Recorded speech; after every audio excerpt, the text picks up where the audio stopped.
Il nous semble que l'usage de prier, en particulier pour le pasteur, est tombé en désuétude ou a perdu de son importance. Nous avons même entendu dire quelquefois que cet usage était humiliant pour le pastorat, en mettant comme un sceau sur son inefficacité. Peut-être en effet cet usage est-il offensant pour l'orgueil savant et pour l'insuffisance. Mais justement, ces défauts-là doivent être offensés et dénoncés dans un ministère qui peut être assez misérable pour leur permettre d'exister.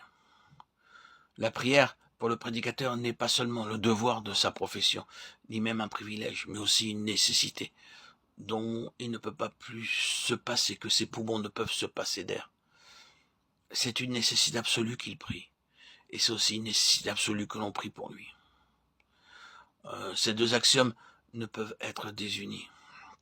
Il faut au prédicateur toutes ses prières et toutes les prières de ceux qui s'intéressent à son œuvre, pour qu'il soit capable de faire face aux lourdes responsabilités qu'il a assumées et d'obtenir le succès dans son grand travail.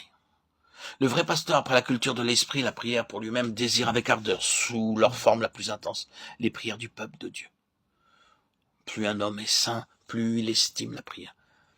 Il voit toujours plus que Dieu se révèle à ceux qui prient, et que la révélation que Dieu donne à l'âme se mesure à l'aspiration constante et importune de cette âme vers Dieu. Le salut n'est pas donné au cœur qui ne prie pas, et le Saint-Esprit n'habite pas l'esprit qui ne prie pas. La prédication ne peut édifier une âme qui ne prie pas. Christ ignore les chrétiens qui ne prient pas. L'évangile ne peut pas être efficacement proclamé par un prédicateur qui ne prie pas.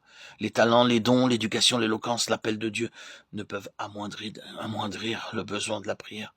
Ils doivent au contraire intensifier la nécessité pour le prédicateur de prier pour lui-même et que d'autres prient pour lui.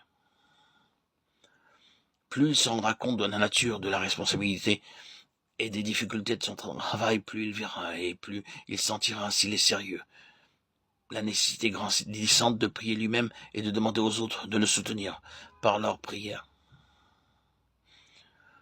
Paul est un exemple de ce que nous disons. S'il existait un homme qui, par sa force personnelle, par la puissance de son cerveau, par son charme personnel, par son mandat d'apôtre, par sa conversion extraordinaire, put annoncer l'évangile, cet homme était Paul.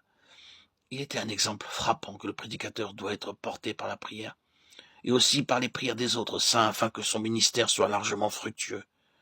Il demande, il supplie pour obtenir le secours des saints. Il sait que l'union fait la force, aussi bien dans le domaine spirituel que dans d'autres domaines, que la concentration et l'agrégation de la foi par la prière augmentent la force spirituelle, jusqu'à ce qu'elle devienne puissante et irrésistible.